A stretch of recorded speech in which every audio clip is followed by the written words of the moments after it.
પૂર્વ ભાવને અધૂરી મૂકેલી કોક સાધના લઈને આવેલો પુણ્યાત્મા, પૂર્વ ભાવના પુનિત અને પાવન સંસ્કાર લઈને આવેલો આત્મા, પૂર્વ ભાવની અધૂરી સાધના અહીંયા પૂરી કરવા આવેલો આત્મા, અહીંયા જૈન ધર્મ સંસ્કારી પરિવાર મળ્યો અને જ્યારે સત્સંગ થાય ગુરુ સદગુરુનો, ત્યારે આત્માની અંદર એક સમજણનો ભાવ ઉત્પન્ન થાય છે. સમજણનો ભાવ વૈરાગ્ય ભાવને પેદા કરે છે. આખી દુનિયા આજે તમે જુઓ, રાગની અંદર ચકચૂર છે, મોહની અંદર ચકચૂર છે, ખાવાની અંદર ચકચૂર છે, વિષય વાસનાની અંદર ચકચૂર છે, મોજ મજાની અંદર ચકચૂર છે. એની અંદર આવા કોક વિરલ આત્મા જેના અંતરાત્માની અંદર વૈરાગ્યનો દીવો ટગમગતો હોય, એવા આ બે મુમુક્ષુઓ આજે પરમાત્માના કાટાળી કેડી ખૂંદવા સમાન પરમ પંથે સંચરવા માટે જ્યારે સજ્જ થયા હોય, તમે વિચાર તો કરો કેવું અદ્ભુત સત્વ એમનું હશે, કેવી મનોબળની મક્કમતા એમની હશે, કેવા દ્રઢ સંકલ્પો એમના હશે. એક સામાયિક કરો ને તો 40 મિનિટ પછી 8 વાર ઘડિયાળ જુઓ છો. કેટલી વાર એક ચામાં જરાક ખાંડ ઓછી હોય કે ગરમ ઓછી હોય ને તો માથું ગરમ થઈ જાય છે કે ભાઈ ચા થોડી ઓછી ગરમ છે. અને એની બદલે સોચો તો સહી, એ कैसा જીવન है, કોઈ અપેક્ષા નથી, કોઈ જાતનો પ્રતિબંધ નથી, કોઈ જાતની આસક્તિ નથી. ગોચરી જવાનું, જે મળે તે લાવવાનું, જેટલું મળે તેવું લાવવાનું, જેવું મળે તેવું લાવવાનું. તમારા બૈરા તો સાંજે ફોન કરીને પૂછે શું બનાવવું છે આજે, અને કહી દે કે આજે ખીચડી બનાવી છે, એટલે મોઢું પડી જાય. રોજ મનગમતી વાનગી, અને અહીંયા જીવનમાં એક દિવસ પણ મનગમતી વાનગી ન હોય, મનગમતી ઈચ્છા પૂર્તિની કોઈ વાત ન હોય, એવું સત્વશાળી અને નિષ્પૃહી જીવન, આ પરમાત્માના માર્ગે સંચરવું એ કાંટાની કેડી પર ચાલવા જેવું છે, લોઢાના ચણા ચાવવા જેવું છે, તલવારની ધાર ઉપર ચાલવા જેવું છે. પડે પડે ઈચ્છાઓને મારવાની છે, ગુરુને સંપૂર્ણપણે સ્વાધીન રહેવાનું છે. આપણી કોઈ ઈચ્છાઓને અહીંયા ચલાવવાની નથી. સંસાર અને સંયમ આ બેની ભેદ રેખા આ જ છે. હર પલ આપ કહેતે હો, સોચતે હો, હું કહું એમ થવું જોઈએ. અને અહીંયા અમારા જીવનની અંદર ગુરુ કે એ થવું જોઈએ. हमारा मन ही नहीं है, हमारी कोई ઈચ્છા જ નથી, બધું ગુરુને સમર્પિત કરી દીધું. તમને કદાચ ખબર નહીં હોય, બોર્ડર ઉપર સુરક્ષા જવાનોને તૈનાત કરવાના હોય, એના ઇન્ટરવ્યુ લેવાના હોય, કેમ કે આ કોઈ જેવું તેવું કામ નથી. દુશ્મન દેશો જ્યારે ચડી આવે ત્યારે એની સામે શૌર્યથી સામનો કરવાનો હોય. આ સામનો સેનાપતિની ઈચ્છાથી કરવાનો કે પોતાની ઈચ્છાથી કરવાનો? સામે 5000 નું સૈનિક હોય અને આપણા 500 સૈનિક હોય, સેનાપતિ ઓર્ડર કરે ગો અહેડ, જવાનો, બીજો કોઈ વિચાર નહીં કરવાનો. આવા રેજિમેન્ટની અંદર જ્યારે ભરતી કરવાની હોય ત્યારે એના ઇન્ટરવ્યુ લેવામાં આવે છે. ઇન્ટરવ્યુની અંદર એક પ્રશ્ન મહત્વનો કરવામાં આવે, ચાહે સૈનિક હોય કે ચાહે અમારા સંયમી હોય, બંનેની વાત એક સરખી છે. રિક્ષા લેવા માટે નીકળે એને પણ આ જ પ્રશ્ન પૂછવામાં આવે. બોર્ડરની સરહદ ઉપર સુરક્ષા માટે તૈનાત થનાર આ સિક્યુરિટી બોર્ડરના ફોર્સને આ જ સવાલ પૂછવામાં આવે. કયો સવાલ ખબર? વેર ઇઝ યોર માઇન્ડ? શું પૂછે? વેર ઇઝ યોર માઇન્ડ? આપણે તો બધા લઈને બેઠા છીએ. मैं जानता हूँ, મને ખબર પડે છે, તને શું ખબર પડવાની? સૂંઠના ગાંઠે ગાંધી થઈ જવાનું અને આપણા જેવો જાણકાર કોઈ નથી એવો ફાંકો લઈને બેસવાનું. Where is your mind? Either security force or સંયમી. એક સવાલ, જાત જાતના વ્યક્તિઓ આવે, ભાઈ માંડી હિયર ઇઝ માઇન્ડ રિજેક્ટ. જાઓ ભાઈ ઘરે બેસી જાઓ. આવા 5-25 ને ઘરે બેસાડે એટલે પાછળ વાળો બી વિચાર કરે કે ભાઈ આપણે ઘરે બેસવું ના પડે. Where is your mind? ત્યારે ઓલો કે I freeze it at my home. મગજ છે જ નહીં, ઘરે ફ્રીજ કરીને આવ્યો છું. સિક્યુરિટી બોર્ડરની તૈનાત થવા માટે મગજની જરૂર નથી. અહીંયા સંયમ લેતી વખતે માઇન્ડની જરૂર નથી. મગજ સેનાપતિને સોંપી દીધો. ગો અહેડ, એટલે બીજો વિચાર કરવાનો નહીં. અહીંયા સંયમીને ગુરુ કે તમારે આ સાધના કરવાની છે, એટલે બીજો કોઈ વિચાર કરવાનો નહીં. અમારા એમના ગુરુ જે પેલા થઈ ગયા ત્રિલોચન સુરી મહારાજ, અને એમને બહુ તાવ આવતો તો ડોક્ટરે કીધું ભારે ગરમ ગોળી છે, તમારે એકાસના છોડવા પડશે, નોકારસી કરવી પડશે. જીવનભરના એકાસના ચાલતા હતા. ગુરુ પાસે ગયા, સાહેબ ડોક્ટરે કીધું છે આજે નોકારસી કરવાની છે, દવા લેવાની છે, દૂધ પીવાનું છે. અને ગુરુને ક્યાં ક્યાં પતે? ગુરુ કે નોકારસી કરવાથી તાવ જશે એમ ને? ગુરુ કે 16 પચકાણ લઈ લો, તાવ જતો રહેશે.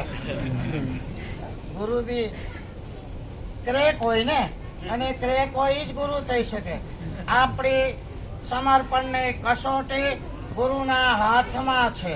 ગુરુને સમજવા બહુ મુશ્કેલ છે. નોકારસીનું પચકાણ લેવા આવે અને 16 ઉપવાસનું પચકાણ તમને આપી દેવામાં આવે. એક વાર તો લઈ લો, બીજી વાર જિંદગી ભર મોઢું ના બતાવવા. હવે એ ગુરુ સબ ઠીક નહીં હે, ઇનકા ખિસક ગયા હે. આવા વિચાર તમને કરતા વાર ના લાગે, પણ આ ત્રિલોચન સુરી મહારાજ समर्पित थे, क्योंकि परमात्मा महावीर और गौतम की परंपरा हमें मिली है. 4 ज्ञान के धनी थे, फिर भी अपने ज्ञान का उपयोग गौतम स्वामी ने अपने जीवन में कभी नहीं किया है. जो परमात्मा ने कहा जाओ भाई हलिक ने प्रतिबोध करवा, तो तहत थी यहाँ जाओ वहाँ जाओ, ये करो वो करो. Close your mind. मगन माइंड को क्लोज कर दिया. भगवान जो सोचे, भगवान जो कहे, भगवान जो विचारे, भगवान जो आज्ञा करे, वो ही तहती है. एक परंपरा आज हमें भी मिली है. यहाँ तर्क का कोई स्थान नहीं है. यहाँ तो ओनली डेडिकेशन, ओनली तहती और ओनली समर्पित होना, वही संयम का भाव है.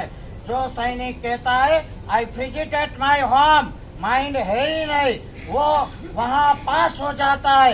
ये संयमी भी कहते हैं जिस दिन हमारे हाथ में ये रजोवरण आएगा, हमारा माइंड भी क्लोज हो जाएगा. गुरु का माइंड हमारा माइंड, गुरु की इच्छा हमारी इच्छा. गुरु ने जो कहा उसे वही समर्पित है. ऐसे संयम लेने जा रहे दोनों मुमुक्षु. और हमारी एक परंपरा है छोड़ने की. क्या है? संयम यानी छोड़ना. धीरे धीरे धीरे 1 by 1 सब कुछ छोड़ना है. परिवार को छोड़ना है, स्वजन को छोड़ना है, कुटुंबी को छोड़ना है, फ्रेंड सर्कल को छोड़ना है, ये सब तो छोड़ना है. पूरा संसार छोड़ना है. आगे जाके जिनके ऊपर कितना मोह ममत्व आपको है, जर जमीन ने छोड़ू, जमीन का टुकड़ा हो, चाहे स्त्री हो, चाहे संपत्ति हो, इसके पीछे कितने पागल. लेकिन आज वर्षिदान में आप देखोगे कि हीरा माणिक मोती सोना चांदी सब कुछ ऐसे छोड़ते हैं, दुनिया को उपदेश देते हैं. रखने जैसा नहीं है, छोड़ने जैसा है. परमात्मा महावीर ने भी छोड़ा है, अनंत तीर्थंकरों ने छोड़ा है. और आपको पता नहीं होगा, कोई भी तीर्थंकर दीक्षा लिए बिना तीर्थंकर बनते नहीं है. और दीक्षा लेने से पहले वर्षीदान भी देते हैं. कितने साल पहले वर्षीदान देते हैं? 1 साल पहले। इसीलिए तो वर्षी दान कहते, 1 साल का दान यानी कि वर्षी दान। रोज 1 करोड़ અને 8 લાખ સોના મોરનું દાન તીર્થંકર પરમાત્મા આપતા હોય છે। वरम ब्रूणो जिनको जो चाहिए ले जाओ, ऐसी भावना से परमात्मा वर्षे दान देते हैं। 388 करोड़ એટલું વર્ષી દાન 1 વર્ષની અંદર પરમાત્મા આપે છે। દુનિયા કો સંદેશ દેતે હૈ, આ સંપત્તિ ભેગી કરવા માટે નથી, સંપત્તિ કોઈ નહીં બોલેંગે, કોઈ નહીં બોલેંગે, અમારે છોડવા જેવી, તમારે ભેગી કરવા જેવી। ये विभावना तो देखे, एक दृश्य तो देखे। આટલી યુવાન વય હોય, રૂપના અંબાર જેવા મુમુક્ષુ હોય, ભણેલા ગણેલા શિક્ષિત સમજદાર સારા ફેમિલીમાંથી આવેલા, કોઈ કમીના ના હોય, પણ એક વસ્તુ જ્યારે સમજાઈ જાય છે, આ જીવન ભોગ સાધના માટે નથી, યોગ સાધના માટે છે। અને આ એક વાક્ય ઉપર 1 મિનિટમાં આખા સંસારને લાત મારી અને આ મુમુક્ષુઓ નીકળી જાય છે। આ વર્ષીદાનની વિભાવના અનંત કાળથી ચાલી આવી છે। અનંત તીર્થંકર પરમાત્માઓએ આ વર્ષીદાનો આપ્યા છે અને જગતને સંદેશ આપ્યો છે। ભેગા કરવામાં મોહ મમત્વ રાગ દ્વેષ છે અને છોડવામાં નિરાશંસ ભાવ અને નિષ્પૃહ ભાવ છે। ભેગું કરીને કોઈનો ઉદ્ધાર થયો નથી અને છોડીને કોઈનો ઉદ્ધાર થયા વગર રહ્યો નથી। હવે મારે તમને છેલ્લો એક જ પ્રશ્ન, એક મજાની વાત કહી દઉં, તમને જો મગજમાં ઉતરે તો તમે પતી જાવ ને એની પહેલા બધું પતાવી દો। ક્યાં સમજે? તમે પતી જાઓ એની પહેલા બધું પતાવી દો। પીછે વાલો કે લીએ કુછ રખ કે મત જાઓ। મારે તમને છેલ્લી વાત ઈ જ કેવી છે, અહીંયા જુઓ, હસો નહીં, આપીને જવું છે કે છોડીને જવું છે? છોડીને જવું છે કે આપીને જવું છે? હજી માઇન્ડમાં નહીં બેસે, જલ્દી નહીં બેસે। હકીકતની અંદર છોડનાર રિઝર્વેશન કરે છે અને રાખી મૂકનાર પોતાનો અહીંથી બધું જ, સમજ્યા? કેટલી મજૂરી કરો છો, કેટલી મહેનત આગી પાછી ઉથલ પાથલ કરીને ભેગી કરવાની, 1 સેકન્ડમાં અહીંથી રવાના થઈ જવાનું, પાછળ વાળા જલસા કરે। આ તો એક જાતની મૂર્ખતા છે, સમજી રાખો।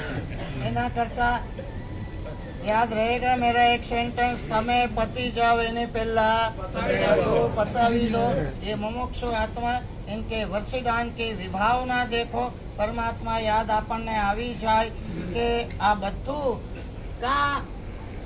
एक लास्ट बात कह दूं, रेजिग्नेशन अच्छा है या तो कोई डिसमिस करे वो अच्छा है, कोई हमें डिसमिस करे उससे तो अच्छा है कि हम हमारी से रेजिग्नेशन दे दे। कर्म सत्ता लात मार के हमारे पास सब कुछ छुड़वाए, उससे तो बेटर है हम खुद अपने हाथ से। Resignation is better than dismiss. याद रखो, कर्म सत्ता लात मारे, डिसमिस करे, हमारे से जबरन से सब कुछ छुड़वाए, उससे तो बेटर है तू क्या मेरे से छुड़वाएगा, ले मैं छोड़ देता हूँ। इसमें खुमारी है, इसमें सत्व है, ऐसा सत्व मुमुक्षु में तो है, आप में भी आए, ऐसी मन की भावना।